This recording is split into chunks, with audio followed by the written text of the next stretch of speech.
Well, good morning, good afternoon, good evening, depending on where you are watching us from. I am Princess, and you are looking at Inside Entrepreneur.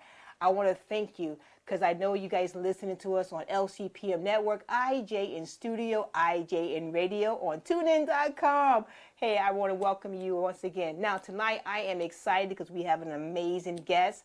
I am not going to do too much. I had an opportunity to talk to him briefly before we started, and man, am I excited because our feature entrepreneur of the week is the one and only Mr. Ron King Jr. He's the founder and owner of King's Press. Now they sent me his bio. I got it. It is amazing on itself.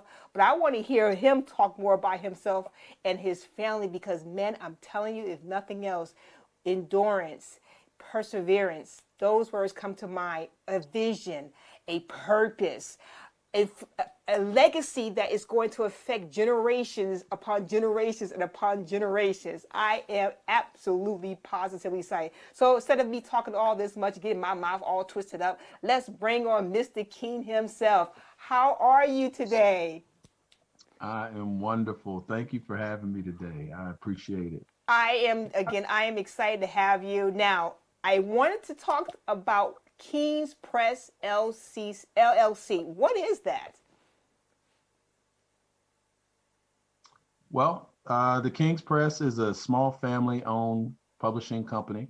We provide a range of services. We take you through the publishing process from A to Z. So anybody who writes, anyone has a manuscript, anyone who's already published and who wants to continue publishing their work, they can do that. We consult with them. We see where exactly, if they want to publish under the King's Press, that's fine. But if they want to self-publish, that's also fine. We walk you through the publishing process, however, and we even offer, promotional and marketing packages that, you can customize yourself. So, if you want to promote your work in a myriad of ways, then, my wife kind of puts something together special for you, and she'll really make you something to reckon with. Get your name out there really well. So, I mean, we really provide those services for individuals who are looking for a better way of life, to move forward, to have ownership over their destiny. All of those things really matter. Now, how did you get started in this business? Oh, wow. I have to say there was a sister named Ebony, uh, Ebony Dawn, and she too was a publisher. And she really helped me because I told her that I wanted to write, and I told her that I wanted to publish, and I told her that I wanted to own my own publishing as well as have a publishing company that I can help other people do the same thing. And to be honest, she was so genuine, so down to earth.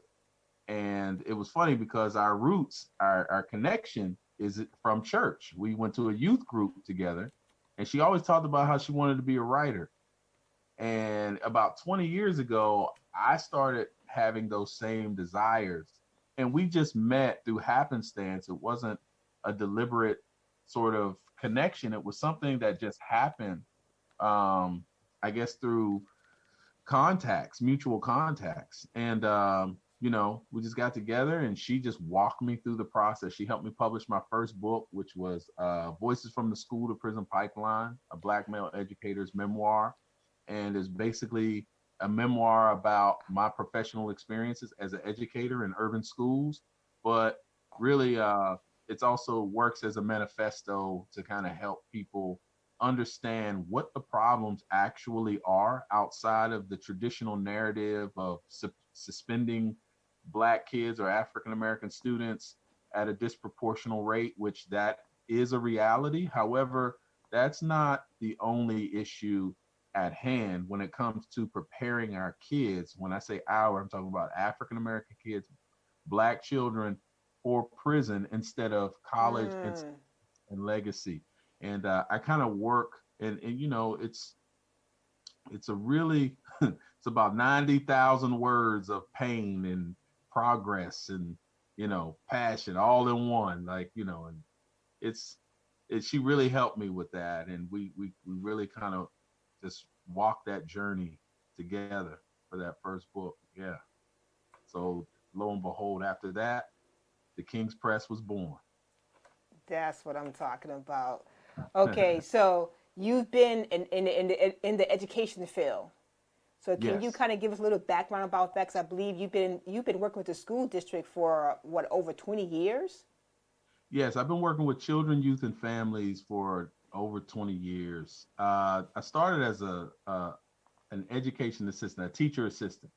They call that a paraprofessional in Pittsburgh public schools. As a matter of fact, I was about 19 or so, and then after that, I just kind of worked my way through AmeriCorps and working with in different institutions. And then I was a social worker when I was done with college, and I started working with children, youth, and families on the child welfare side, and just looking at the impact of, how our culture is treated through the child welfare system, and through permanency and adoption and things of that nature. But then I began to do what they call transitional living. So I started teaching kids life skills, and I started, conducting these sessions to kind of see, they were like these therapeutic sessions, small circles and youth groups, if you will.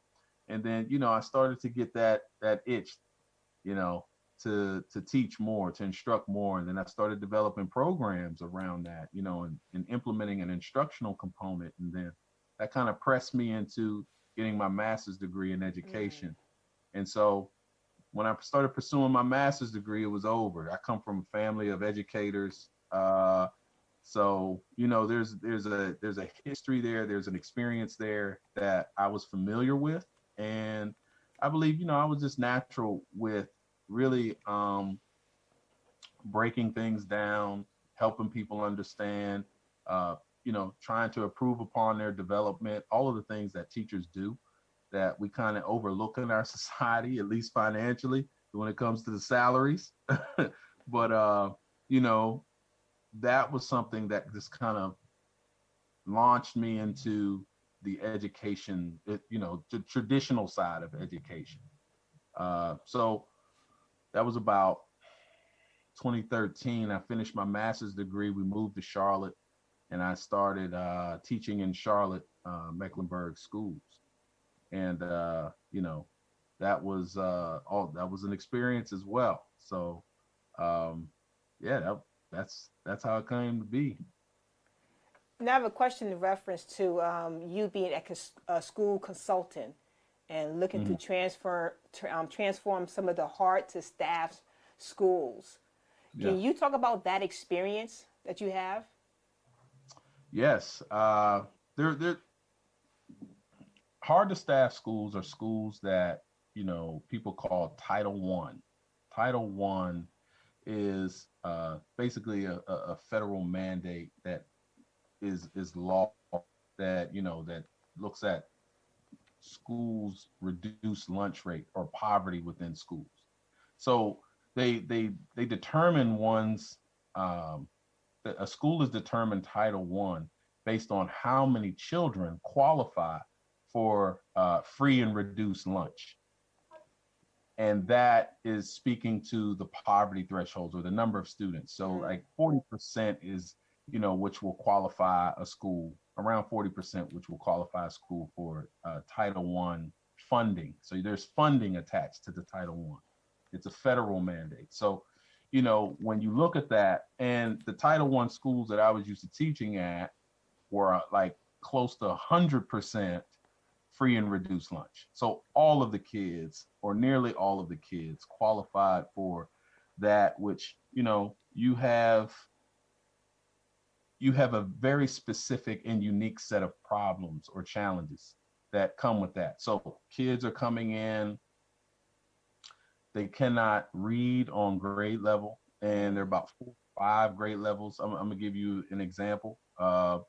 When I was a civics and economics teacher, I was teaching an honors class, and I was the only teacher that began to test my kids in reading.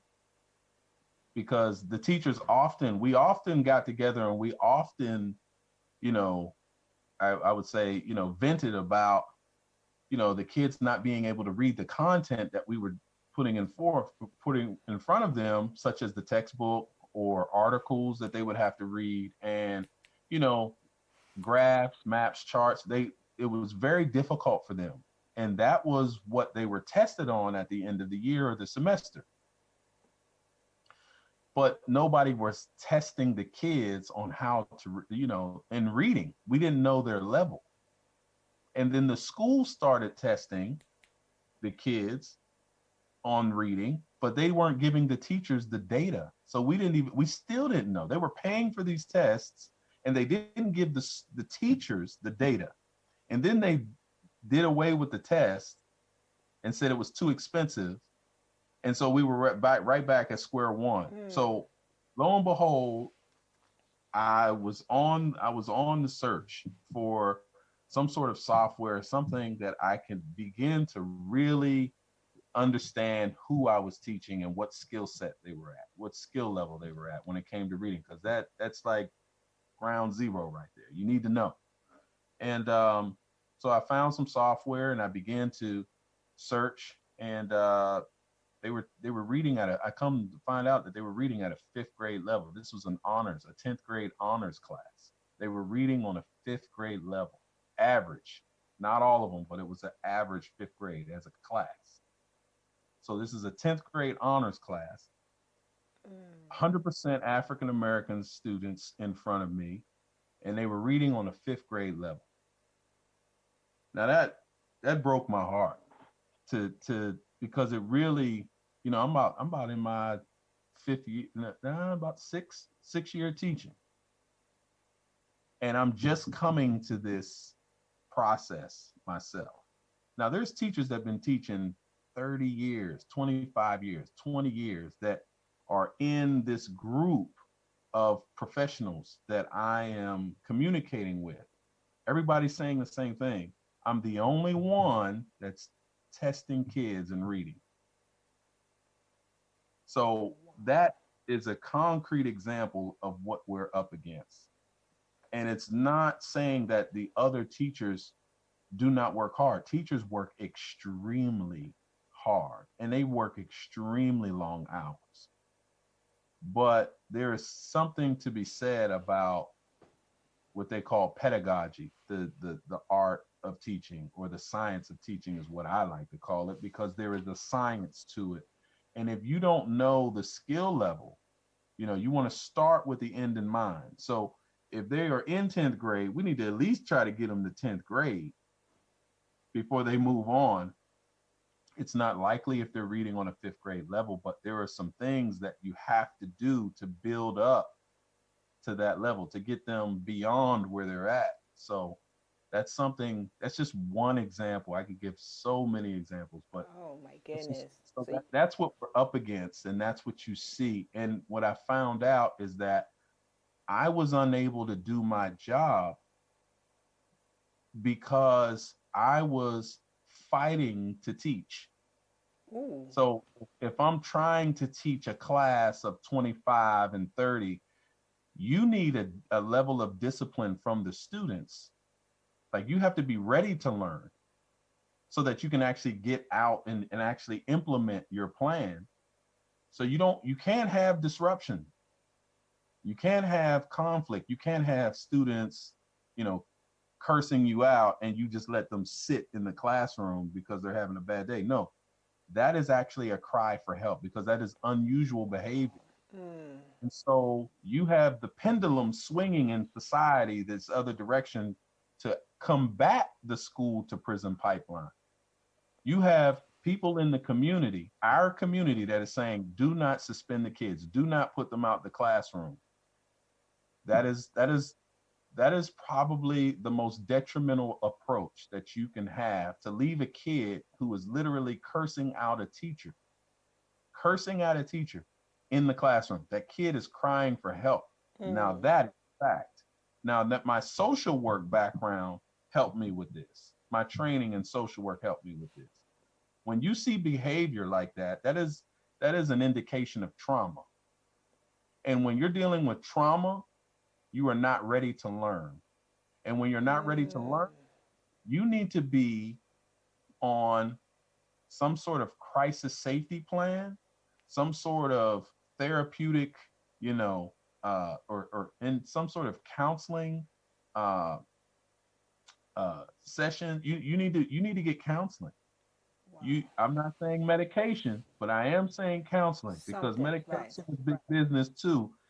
And that special education is like, that is a real issue in schools today, where African American students are disproportionately selected or identified as special ed through, giving them some sort of learning disability, or diagnosing them with some sort of learning disability or a disability in general.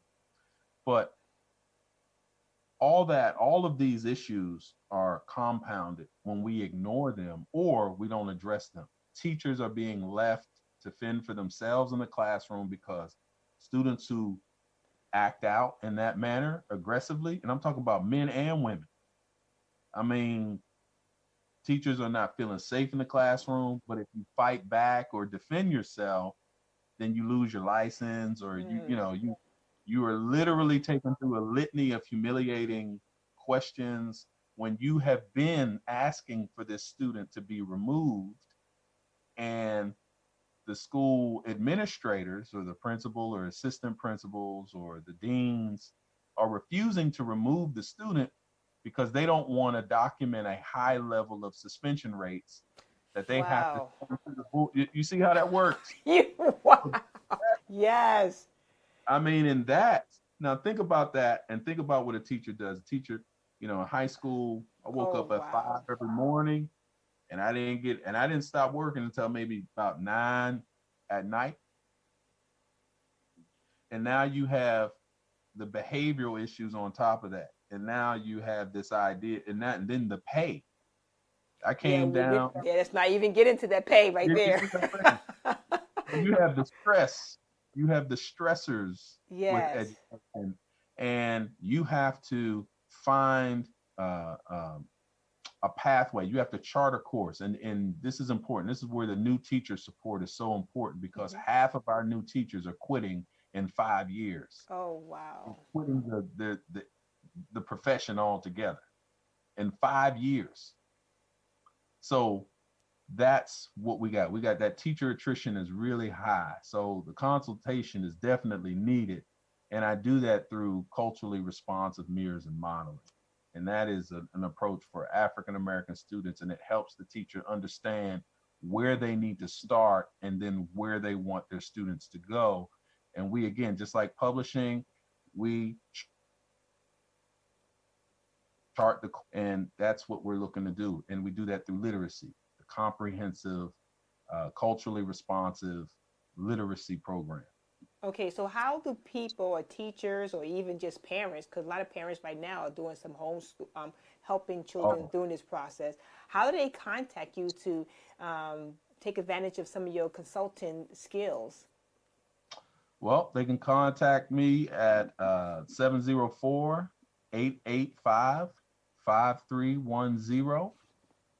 That's 704-885-5310. They can go to our website, kingspresspublishing.com, www.kingspresspublishing.com. We have those services posted there, and we can provide those services for them, be it publishing, be it K-12 literacy consultation, whatever they need, new teacher support. We really feel the dearth for support with our educators, and we really wanted to do that. We thought that complemented what we do on the publishing side as far as literacy is concerned. So Now I know that we're normally up against coming ending the show right now, but I really want to get, if you have some time, really want to get more into your business. The information that you put out was necessary, so we had to take the time to hear that. That was necessary to hear. Now, also, you talk about in your bio about learning through authentic storytelling by real people with real stories. Can you explain a little bit about what that is? yes, our newest release is The Day the World Stopped Working. and basically we have a real-time textbook. So this is one of our newest products, and it's aligned with a lot of what the research is telling us to do for our kids. Just real quick, 91% of the time, African American students do not, I repeat, do not see themselves in the curriculum. So they only see themselves about 9% of the time. So what we did is we took our uh, affinity for instructional uh, curriculum design, and we incorporated that into a story.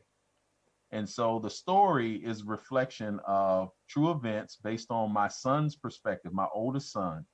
And I have him like basically walking through a neighborhood, and and he's narrating what he had experienced through the pandemic, and then through the social unrest that took place, particularly with George Floyd and Breonna Taylor. And I have uh, photographs, real photographs from those events, as well as illustrations, professionally illustrated. And all together, I have instructional aids that actually help students develop their skill sets for college level learning. And it's at an age appropriate level. So we learn how to write a 5 paragraph essay. They have a community service project in there. They learn how to debate or communicate formally. We call that code switching. But I kind of outlined it for them to where all of the skills that they have to have or they should have when they go to college, we put that in there, and it's for grades 5 and up. And it's for that 10th grader. It looks like a children's book, but believe me, the skill sets are very challenging. And a 5th grader will have to pick and choose because it's challenging. It's for, it could be for IB, it could be, prep school, it could be for any of those things. But that real-time textbook really prepares students for college level learning, and it's gift wrapped in a story.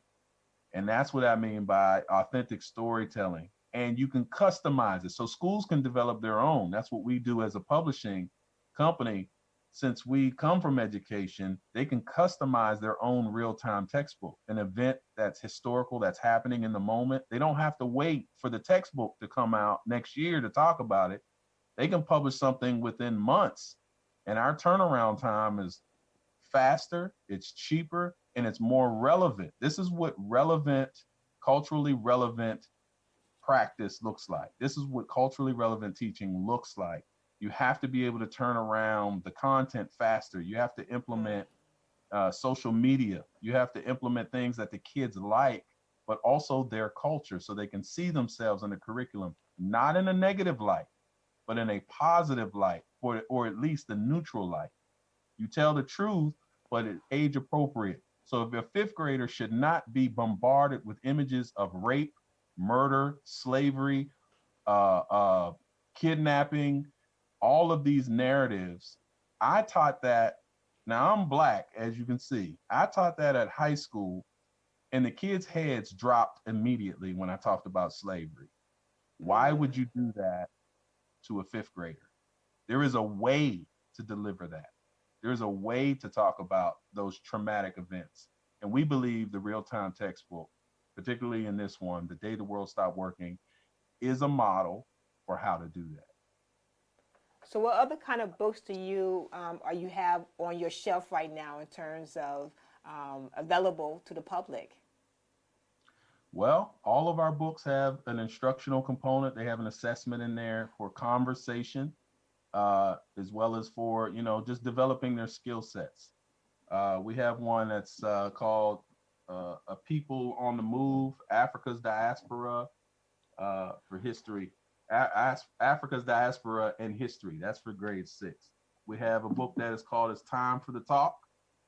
That is for how to navigate law enforcement when you're approached by law enforcement.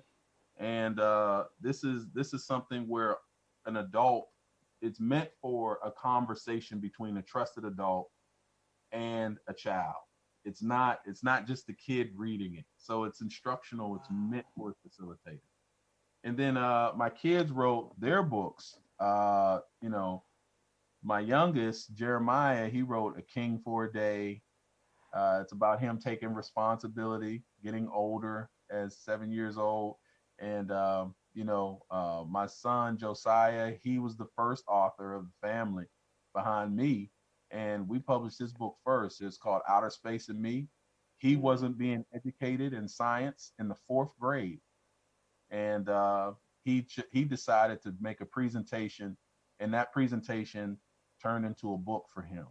And it was all of the information that he chose to learn via the internet. And he looked up all these concepts because he was interested in outer space. And then my son plays basketball, my oldest, Judah, and he wrote a book. What's his book? A King on the Court. Wow. So he has a book about, the things that he's learned over the years about basketball. And then my favorite is my wife's book, which is, Angels Don't Wear Wings, They Wear Jackets. And it's the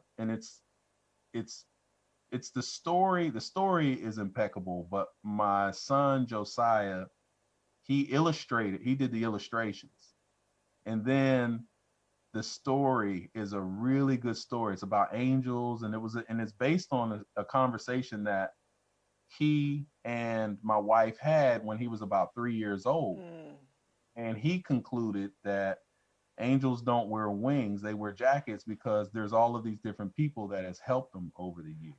When he was sick. You know what I mean? Like, so Yes. he was really deep as a 3-year-old. Like, Josiah was really deep. He was a really deep thinker when he looked at how he saw the world was interesting. So she finally made that. So your business had the capability of not just working with adults, but even with children, and really helping them express their thoughts and putting on paper and getting that published. Yes, we have a program that's called Build a Book. So for just that. So that program helps young writers publish their work, and we take them through the publishing process, because a lot of kids are writing books, and but there may be a lot more that are not. So we decided to just kind of put together something special for them. We have kids that did it. We took them through a system, and we take anyone's child through the system, and we'll publish them. And we can do, there's variations of cost. We understood that. So, based on what you can do, we work it out.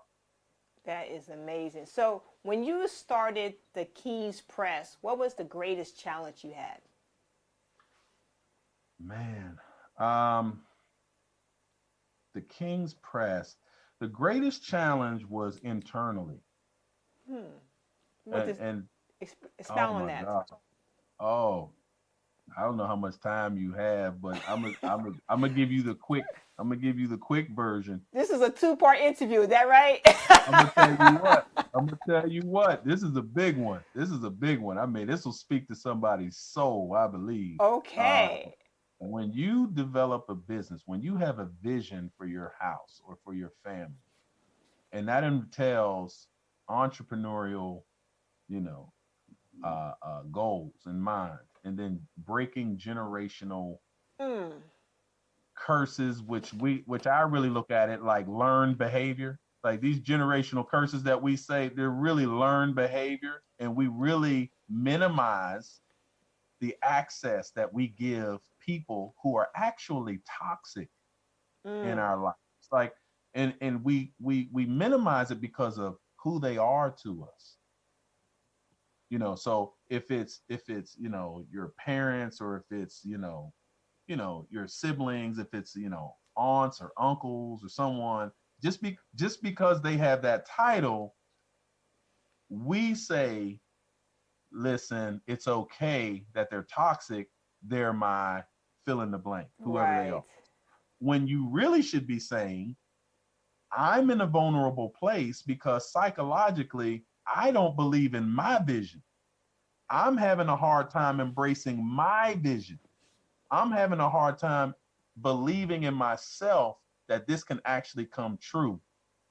So I cannot afford to be around anyone who has an ounce of doubt. If you doubt just a little bit, just like the faith of a mustard seed, that doubt could be that mustard seed, and it can kill everything that you have been striving to attain.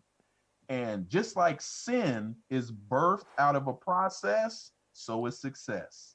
And that's something that you have Wow. to understand, that, you really do have to control your circle. You have to do it, and you have to be vigilant, and it will be tough, and you will shed some tears, and you will be lonely, but the reward and the confidence that you will reap as a result of making the right decision. These are right decisions. I remember God had to talk to me and say, you can't be around, you can't give people access to you that degrade you, that disrespect you, that talk behind your back, or say things to you that are encouraging, but their actions are saying something else. Oh my goodness. You are. I I didn't know you was a preacher also. I'm gonna tell you what, God Man, has a funny way this of bringing is it out. good. I'm telling you, he has a funny way of bringing it out, but it's my story. This is where the authentic storytelling comes in. We got to be honest about these things, and we got to just tell it, because social work was where I got this, when I actually was introduced to this concept of seeing adults who were raped, adults who were abused, bring out the birthday cake with candles on it to the abuser. You follow what I'm saying? Yes, yes. As if nothing ever happened. And it tripped me. I was at a loss for words when I saw that, because this is something that is going on in our community and just in general. We want to forget the past, as if the bad parts. We want to choose to remember what we want to remember. That is irresponsible to act like something never happened to you. And it is an indicator of your own insecurity when you fail to remember the things that have happened to you. Never minimize your past. It's almost like somebody who is despising their youth. You see what I'm saying? Like, yes. you got to That's so remember good. both sides. I mean, Joseph remembered. Now, he did the right thing, but he still remembered. But he remembered. My He goodness. remembered. See, Do not.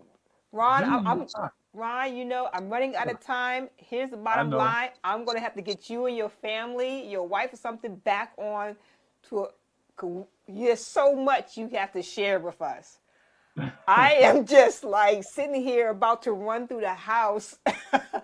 But how do we find the King's Press again? Can you tell us that website, the number? How do we get in contact with you? www.kingspresspublishing.com.